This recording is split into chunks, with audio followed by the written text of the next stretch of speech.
So we've called this Luke's Bigger Builds. It's something you do an awful lot, and it's a signature. So tell us about it. Absolutely. So whenever in a track there's a build-up, it sounds awesome. You know, it gets you in the mood to dance when the drop comes in. I like adding to that. I like adding chaos to the climax, so to say, where you make it even bigger, more nerve-wracking, and then dropping it back into the track when needed. So I guess the purpose of this is because you're giving people an experience that they can't have had anywhere else. They've heard the track before, they've even heard other DJs playing the track, but it is your version because you're adding something to it that is right here, right now, you. That's right. Actually, you're giving it something extra other than, so you might know the track from Spotify even, but there on the dance floor, I want to give it that extra where it's something, some more extra energy, something you have not experienced yet. So it's definitely a DJ. It cannot be a playlist by definition because there's something there that playlist versions don't have. That's right. So you've chosen two ways of doing this. Obviously, we've seen you kind of do this in infinite varieties, throughout your sets. But there's kind of two big areas of kind of attack. The first one is where you're just using the track and adding to it, and the second one you've got the other deck in as well. That's right. So we're going to start off with the one deck one, I guess. Okay. Okay, let's have a look at it. Let's do it. Party starter, do you feel the flow? I'm the party starter. Are you ready to go?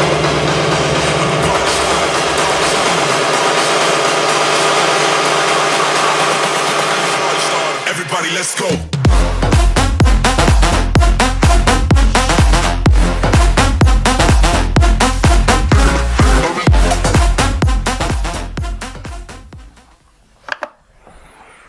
It was definitely chaotic. Yes. And it definitely hit heavy. So there are a few rules in this. So the most important thing is that when the track comes back into the drop, all the effects are gone. So it's just the clean drop.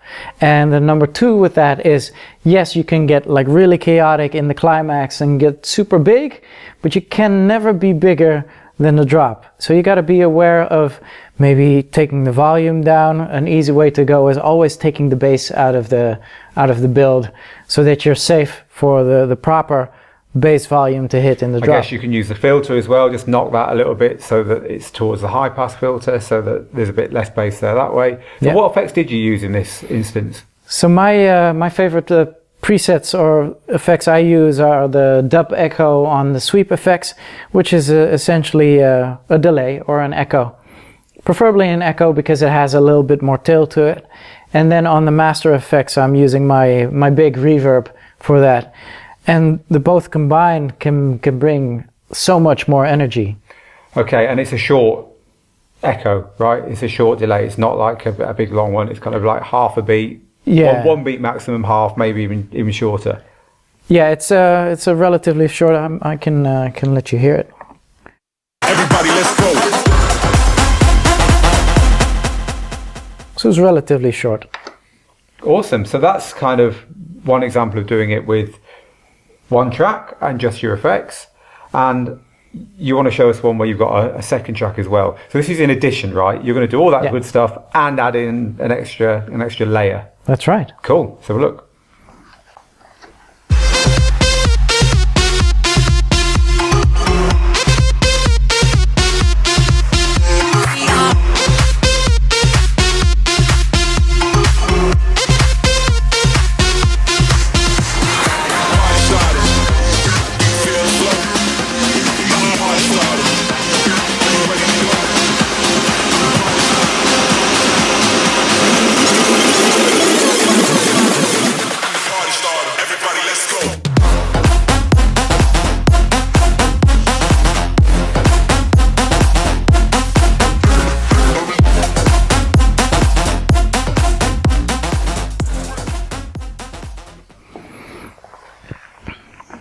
Well, you added to the chaos. Yes, absolutely. Double chaos. I kind of want to show you something cheeky on the EQ here as well. Okay. So in the track that's dropped in, I even added a little bit more bass EQ. Obviously, during the drop, I would get it back in the middle again. But that's even to accentuate the heaviness in the drop that I want to hear after you come out of something like this. Okay, so what was going on over here we've seen before in the last demo.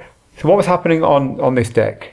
So this is the outgoing deck. Essentially, you're in the mix, you're mixing out to something else, but you're going to utilize this as added extra effects. So I had the dub echo sweep effects on the one beat over here, while I had the other track on a half beat over there. And so those two were separate from each other, doing something different. And towards the end of the build, I gave this a backspin, which added up to all the chaos. Cool. So across both of these decks, because you've got something playing on this deck anyway, because that's the whole point, you're in the mix, right? You might as well use it while you're getting rid of it. Exactly. To add a bit extra to it. The general rule for me is just make that build a chaotic build. Just have the frequencies go all over. Even on a loud club system, you would hear like the high frequencies like going all up in your brain, which then after makes the drop feel real heavy when all the bass comes back in and everything is gone and everything is pretty and in its place again. So to run through the rules again then, as much chaos as possible, but take the power out of it. Bass, high pass filter, volume, just get the power out however you can. When the drop hits, make it as heavy as possible. You might even just tweak the bass up a little bit more than normal. Definitely get the volumes back up to full. Yeah. And get all those effects out on that one at all costs. And what I want you to realize is that you are not a playlist, you are a DJ. So you're allowed to add on to this more than, a regular iPod would. So using the sweep effects, the master effects, the filter, the volume, and even the EQs to create that chaos and then bang in heavier than ever. There is Luke's bigger builds.